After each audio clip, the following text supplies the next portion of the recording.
പപ്പുണ്ണേട്ടാ, എന്താ വാസു? ഒന്നിങ്ങ് വന്നേ, ഒരു കാര്യം പറയട്ടെ. ഉണ്ണികൃഷ്ണൻ ഇന്റർവ്യൂവിന് കാർഡ് വന്നു എന്ന് ദമയന്തി പറയണ കേട്ടു. ഉള്ളതാണോ? അതെ. ഈ ജോലിയെപ്പറ്റി സൊസൈറ്റിയിൽ ഒരാളുമായിട്ട് ഞാൻ സംസാരിച്ചു.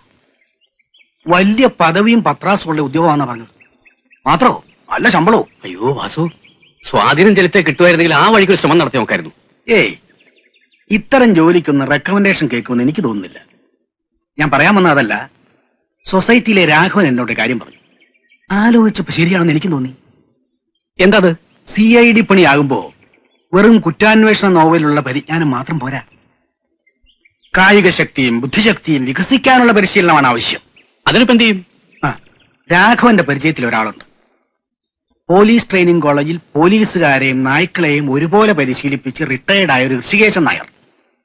അയാളെ കിട്ടിയ നമ്മുടെ രക്ഷപ്പെട്ടു. എന്നാ ആളെ വരുത്താം. പക്ഷെ കക്ഷി ഇപ്പൊ എവിടെയുണ്ടെന്ന് രാഘവന് തിട്ടമില്ല. അന്വേഷിക്കാൻ ഞാൻ ഏർപ്പാടാക്കിയിട്ടുണ്ട്. പക്ഷെ അയാൾ ചോദിക്കുന്ന കാശ് കൊടുക്കണം. ഓ, അത് സാരമില്ല. വാസു ഒരു കാര്യം ചെയ്യും, ആ ഋഷികേശനാരെ എങ്ങനെയും തപ്പിയെടുക്കാൻ നോക്ക്.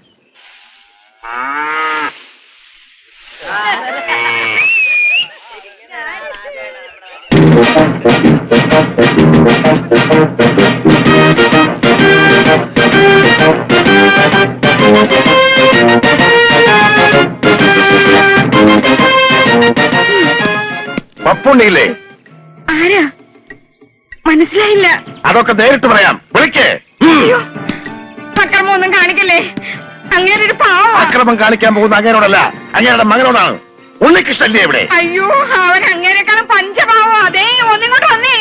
വിളിക്കേ, വേഗം വിളിക്കേ. താരം സാറേ, നിങ്ങൾ എന്താ കാണാൻ നിൽക്കുവാ?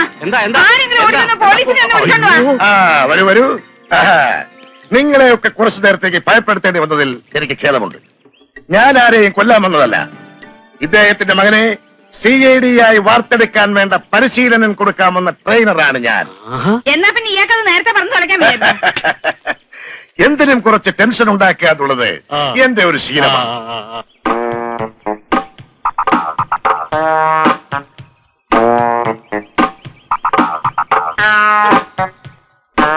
സൊസൈറ്റിയിലെ രാഘവൻ പറഞ്ഞ ആൾ തന്നെയല്ലേ? അതെ, mister Rishikesan Nair, retired trainer, police training college, Thycaud PO, Thiruvananthapuram 14. ഇനി എല്ലാവരും പൊക്കോളൂ. ഇദ്ദേഹം കുറച്ചു ദിവസം ഇവിടെ ഉണ്ടാവും. അഭ്യാസങ്ങളിൽ ചിലത് നിങ്ങൾക്കും കാണാം. ഓ, ഞങ്ങളങ്ങ് പേടിച്ചു പോയി. ഓട്ടെ പപ്പുണ്ണേട്ടാ.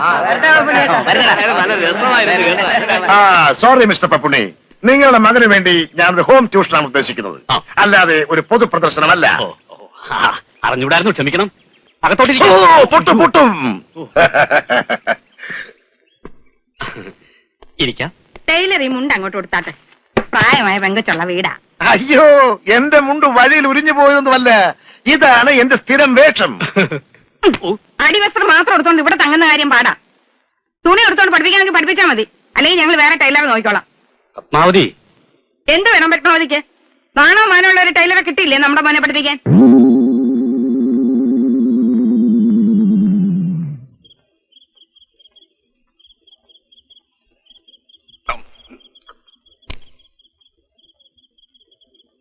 ഈ പോലീസുകാർക്കും നായ്ക്കൾക്കും അല്ലാതെ ചേട്ടൻ വേറെ ആർക്കൊക്കെ ട്രെയിനിങ് കൊടുത്തിട്ടുണ്ട്? അയ്യോ, അതൊക്കെ ഇപ്പൊ എങ്ങനെ ഓർത്തിരിക്കാനാ? ഒരുപാട് എണ്ണത്തിനെ പരിശീലിപ്പിച്ച് അയച്ചു. രാജീവ് വധക്കേസിലെ ശിവരസൻ എന്റെ അടുത്ത് പരിശീലനത്തിന് വന്നതാ.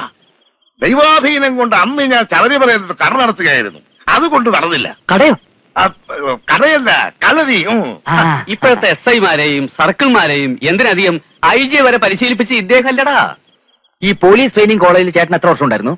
എന്റെ 10ാമത്തെ വയസ്സിൽ ഞാനവിടെ ജോലി ചെയ്തതാ. അത്ര ചെറുപ്പത്തിൽ സർക്കാർ ജോലി കിട്ടുമോ? എന്റെ അച്ഛൻ പോലീസ് ട്രെയിനിങ് കോളേജിൽ കാന്റീനിലെ ഒരു ജീവനക്കാരനായിരുന്നു. അച്ഛനെ കാണാനും രുചിയുള്ള ആഹാരം കഴിക്കാനും വേണ്ടി ഞാനിന്ന് അവിടെ പോവും. അപ്പോഴൊക്കെ പോലീസുകാർക്ക് ട്രെയിനിങ് കൊടുക്കുന്നത് ഞാൻ നോക്കി നിൽക്കും. അന്ന് എന്റെ ഒരു ആഗ്രഹമായിരുന്നു വലുതാകുമ്പോൾ ഒരു ട്രെയിനർ ആകണമെന്ന്. ഗുരുവായൂരപ്പന്റെ കൃപ കൊണ്ട് അതേതായാലും സാധിച്ചു. പക്ഷേ ഒരു ദോഷം പറ്റി. കാന്റീനിലെ ആഹാരം സ്ഥിരമായി കഴിച്ച് കഴിച്ച് ഭക്ഷണത്തിനുള്ള താല്പര്യം അങ്ങ് പോയി.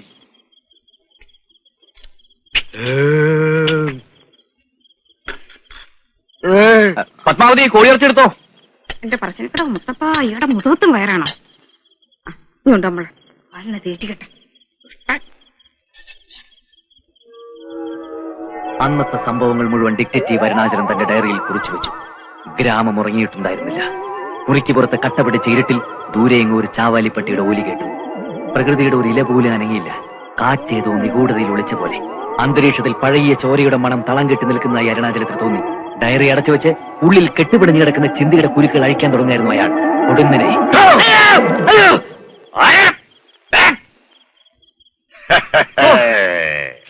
നിങ്ങളായിരുന്നോ? പേടി കാണുമെന്നറിയാമായിരുന്നു.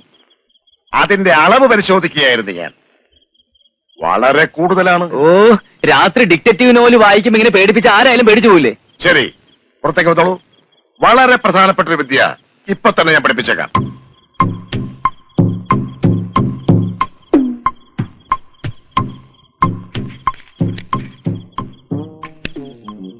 ഉണ്ണികൃഷ്ണൻ ശ്രദ്ധിച്ചോളൂ.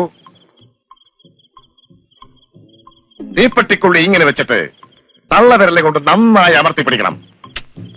ഇത് പഠിപ്പിക്കാനാണ് ഈ പാതിരാത്രിയിൽ വായിച്ചുകൊണ്ട് എന്നെ പിടിച്ച് പുറത്തിറക്കിയത്. ഈ പഞ്ചായത്തിലെ പീക്കിരി പിള്ളേർക്ക് പോലും അറിയാവുന്ന വിദ്യ അത്. ഒരു വിദ്യയും കണ്ണുമടിച്ചങ്ങനെ നിന്നിക്കരുത്. വല്ലഭന് പുല്ലുമായുധമെന്ന് പറയുന്നത് പോലെ ഒരു CIDക്ക് വിജയം കൈവരിക്കാൻ ചിലപ്പോ ഒരു തീപ്പെട്ടിക്കൊള്ളിയുടെ സഹായം വേണ്ടി വരും. ദേ അവിടെ അവിടെ അതെ അതെ, അവിടെ. ഈ വിദ്യ എല്ലാവർക്കും അറിയാമായിരിക്കും. പക്ഷേ പറയുന്ന സ്ഥാനത്ത് കൃത്യമായി തെറിഞ്ഞു കൊള്ളിക്കണം. അതിന് പറ്റുമോ? എഴുതാപ്പുറം വായിക്കാതെ ആശാൻ പറയുന്നത് കേട്ട് പഠിക്കണ്ടേ ഉണ്ണി? അച്ഛന് വയസ്സായെങ്കിലും വിവരമുണ്ട്.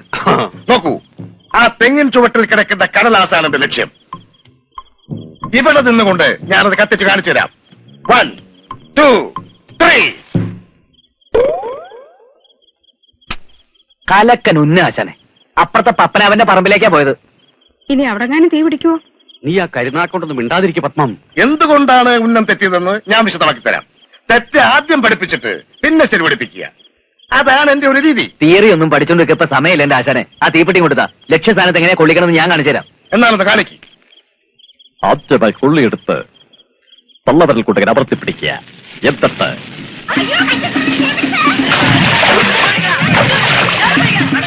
എന്റെ മുത്തപ്പ, കൃഷികാശൻ നായർ എറിഞ്ഞ കൊള്ളി പത്മനാഭന്റെ വൈക്കോത്തുറവിലാണല്ലോ ചെന്ന് വീണത്. നാട്ടുകാരോട് നമ്മളിനി എന്ത് സമാധാനം പറയാൻ എന്റെ ഉണ്ണികൃഷ്ണ? ആ തീയുടെ ഉത്തരവാദിത്വം നമ്മൾ ഏറ്റെടുക്കണോ അതോ മന്ത്രിമാരെ പോലും നിഷേധിക്കണോ? എന്തിനും ഞാൻ തയ്യാർ. ഏറ്റെടുത്ത കുഴപ്പമെന്താ?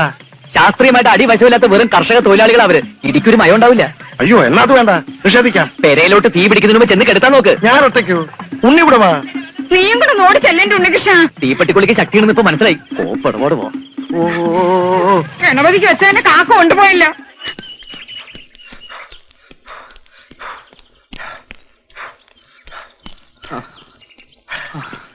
ആ നിർത്ത്. വിയർപ്പാറിയ ശേഷം സഹിക്കാൻ പറ്റുന്ന ചൂടുവെള്ളത്തിൽ പോയി കുളിച്ചോളൂ. ഉമ്മക്കുട്ടി, ഒരു ഗ്ലാസ് വെള്ളവും എടുത്തോളൂ. വന്നു ചൊറിയം പുഴു. എങ്ങോട്ട് പോന്നു? ആ മുതുകന്റെ ഉമ്മക്കുട്ടി എന്നുള്ള വിളി കേട്ടപ്പോ പെണ്ണിന്റെ മനസ്സങ്ങ് അലിഞ്ഞു പോയോ? ദേ ഒരു കാര്യം ഞാൻ പറഞ്ഞേക്കാം, തലമറന്ന് എന്നെ തേക്കണ്ട. ഈ അമ്മയ്ക്ക് എന്താ? ഒന്നുമില്ലെങ്കിലും ചേട്ടനെ പഠിപ്പിക്കാൻ വന്ന ആളല്ലേ, അതുകൊണ്ടാണ് ഞാൻ നല്ല മുഖം കാണിക്കുന്നത്. നീ നിന്റെ നല്ല മുഖം കൊണ്ട് ഇവിടെ നിന്നേച്ചാ മതി. ആ വായി നോക്കിയിട്ട് ഏത് അയലത്ത് പോലും കണ്ടുപോകരുത്. ഇതുണ്ടോ?